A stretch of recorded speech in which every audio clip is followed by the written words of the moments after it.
Hello friends. नवंबर दिसंबर के राजस्थान के current affairs की दूसरी सीरीज़ में आपका स्वागत है। चलिए शुरुआत करते हैं। देश का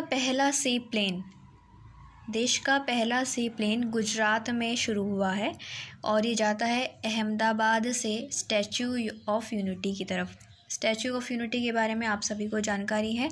ये सरदार वल्लभ भाई पटेल जी की सबसे बड़ी मूर्ति है पूरे इंडिया में। तो ये सवाल पूछा जा सकता है क्योंकि ये काफ़ी फेमस रहा है। दूसरी न्यूज़ है कि देश के फॉरेस्ट मैन कहे जाने वाले पद्मश्री अवार्डेड जादव पेयांग की कहानी को अब अमेरिका में पढ़ाया जाएगा। फॉरेस्ट मैन क्योंकि इन्होंने जंगलों के संरक्षण के लिए बहुत काम किया है।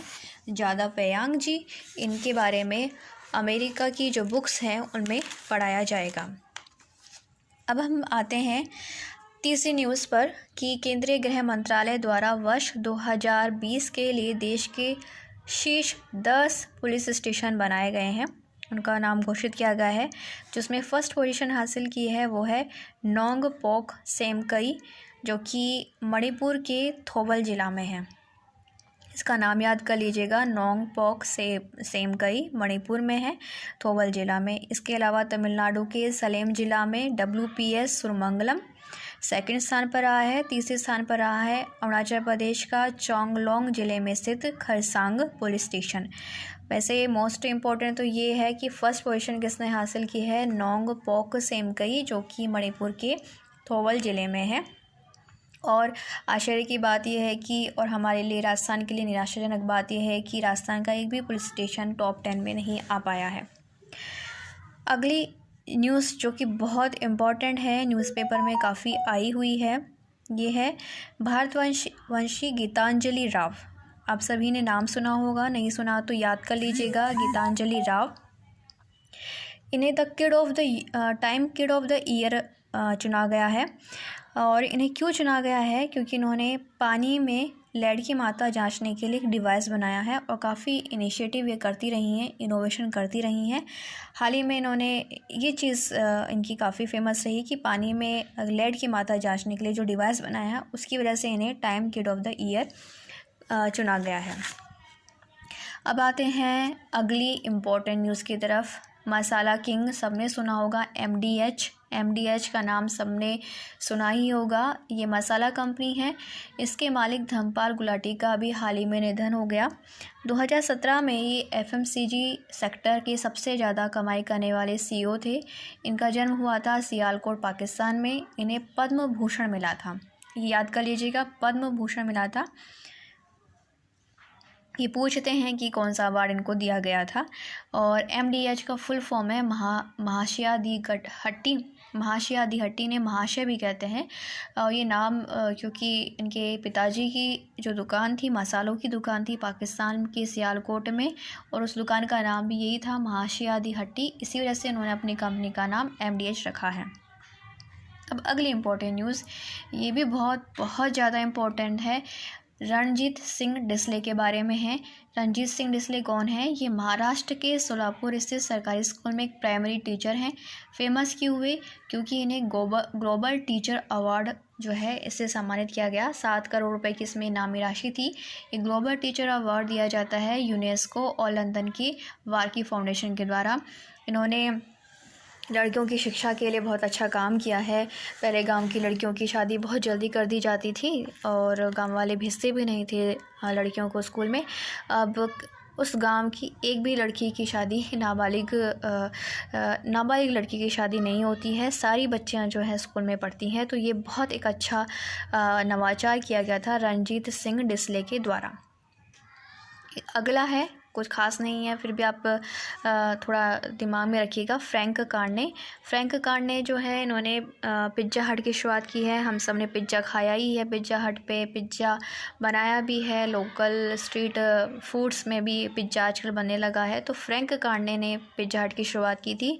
पिज़्ज़ा हट को 1977 में पैक्सिको ने ख़रीद लिया था 993 करोड़ रुपीज़ में। तो फ्रैंक कार्ने, ये नाम याद कर लीजिएगा। सूचना आयुक्त, जो राजस्थान के जो मुख्य सूचना आयुक्त हैं वो पद भर दिया गया है। DB गुप्ता जी को नए मुख्य सूचना आयुक्त बनाया गया है। अभी दिसंबर में इनको ये पद दिया गया है। इसके अलावा 2 नए सूचना आयुक्त भी बनाए गए हैं। वो हैं पहले वरिष्ठ पत्रकार नारायण बारिड और दूसरे हैं सोशल वर्कर शीतल धनखड़। सूचना आयोग में कुल 5 पद होते हैं। 2 पद पहले से ही भरे हुए थे, 3 पदों पर नियुक्ति कर दी गई है। अब एक चक्रवाती तूफ़ान बरवी।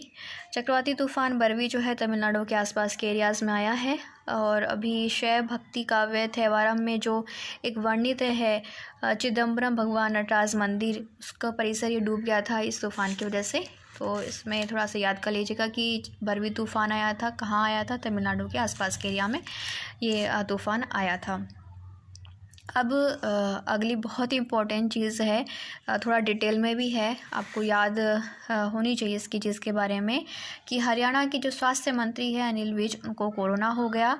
कोरोना तो सबको हो रहा है, इसमें क्या खास हुआ है? तो खास ये चीज़ है क्योंकि उनको 20 नवंबर को हरियाणा में कोरोना की स्वदेशी वैक्सीन कोवैक्सीन के तीसरे चरण की ट्रायल का पहला टीका लगाया गया था और टीका लगाने के बावजूद ये बीमार हो गए हैं। जो ये कोवैक्सीन है इसका निर्माण किया जा रहा है, ये भी याद करने की चीज़ है। भारतीय आयुर्विज्ञान अनुसंधान परिषद ICMR, Indian council of medical research और भारत बायोटेक, ये 2 जो संस्थाएं हैं मिलकर कोवैक्सीन का निर्माण कर रही हैं। वैक्सीन का जो तीसरा चरण है, 3 चरण होते हैं, पहला, दूसरा, तीसरा। जो तीसरा चरण है वो डबल ब्लाइंड होता है। डबल ब्लाइंड का मतलब क्या होता है ये भी याद करिएगा। इसमें 2 स्टेप होते हैं। तीसरे चरण के भी 2 स्टेप हैं। पहले स्टेप में 100 जो वॉलंटियर, मान लो 100 वॉलंटियर हैं, वॉलंटियर जो कि अपने आप को खुद प्रस्तुत करते हैं ताकि उन पर परीक्षण किया जा सके। तो मान लो 100 वॉलंटियर हैं, उनमें से 50 को दवा दी जाती है और 50 को प्लेसिबो दिया जाता है। प्लेसिबो जो है वो दवाई नहीं होती है, वो ऐसा उपचार होता है जिसमें दवा के बजाय उसके जैसा कोई चीज़ दे दी जाती है और किसी को पता नहीं होता, यानी कि 100 लोग होते हैं उनको किसी को पता नहीं होता कि किसको दवा दी गई, किसको प्लेसिबो दिया गया। ठीक है, फिर दूसरा चरण होता है, उसमें जिनको पहले दवा दी गई थी उनको तो प्लेसिबो दिया जाता है और जिनको पहले प्लेसिबो दिया गया था उनको दवा दी जाती है।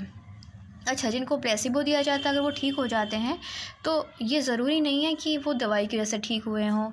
ऐसा हो सकता है कि उनकी मानसिक शक्ति की वजह से वो ठीक हो गए हों, क्योंकि सोच जो है हमारे शरीर पर भी बहुत प्रभाव डालती है। अगर हम नेगेटिव सोचते हैं तो हमारे साथ नेगेटिव होता है, हम पॉजिटिव सोचते हैं तो पॉजिटिव होता है। इसलिए कहा गया है दोस्तों कि कभी भी जब एग्ज़ाम दे रहे हो तो हमेशा पॉजिटिव ही सोचना चाहिए कि हमारा सिलेक्शन होगा तो होगा ही। जब कोरोना ठीक हो सकता है तो सिलेक्शन क्यों नहीं हो सकता? ठीक है, अब इसी से रिलेटेड वैक्सीन, जो कोरोना की वैक्सीन है उससे रिलेटेड दूसरी न्यूज़ ये है कि जो फाइज़र वैक्सीन है, ब्रिटेन में मंजूरी तो मिल चुकी थी। ब्रिटेन पहला देश है जिससे मंजूरी मिली है इमरजेंसी लेवल की। दूसरा देश है बहरीन। तो इन दोनों देशों में इमरजेंसी लेवल के लिए अनुमति मिली है, पहला ब्रिटेन और दूसरा बहरीन। रूस की जो वैक्सीन है स्पुतनिक 5, उन्होंने तो वहाँ अपना टीकाकरण भी शुरू कर दिया गया है। इसी से रिलेटेड खबर है अदा पूनावाला की। अदा पूनावाला सीरम इंस्टीट्यूट के CEO हैं। कोरोना वैक्सीन बनाती है ये इंस्टीट्यूट और इन्हें एशियन ऑफ द ईयर चुना गया है। अदा पूनावाला को, जो कोरोना वैक्सीन तैयार कर रहे हैं, कोरोना से लड़ाई कर रहे हैं, उन्हें वायरस बस्टर्स नाम दिया गया है। अगली न्यूज़ है, काफ़ी बार पहले भी एग्ज़ाम में पूछी जा चुकी है, अब भी पूछी जा सकता है कि चांद पर झंडा यानी फ्लैग फहराने वाला दूसरा देश कौन सा है? पहला देश तो अमेरिका है ही, दूसरा देश बन गया है चीन। चीन का जो चंद्रयान है उसका नाम है चांग-ई 5। ये चांद पर पहुंचने वाला दूसरा देश बन गया है जिन्होंने झंडा फहराया है यहाँ का।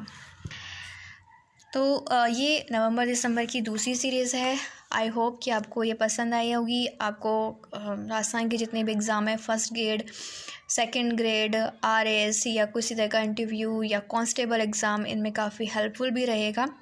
अगर आपको ये पसंद आया होगा तो आप लाइक करिएगा, वॉइस मैसेज भेज सकते हैं, कमेंट भी कर सकते हैं। आपको क्या पसंद आया या आप किस चीज़ के बारे में जानकारी चाहते हैं उसके बारे में आप मुझे कमेंट बॉक्स में कमेंट भी कर सकते हैं। Thank you.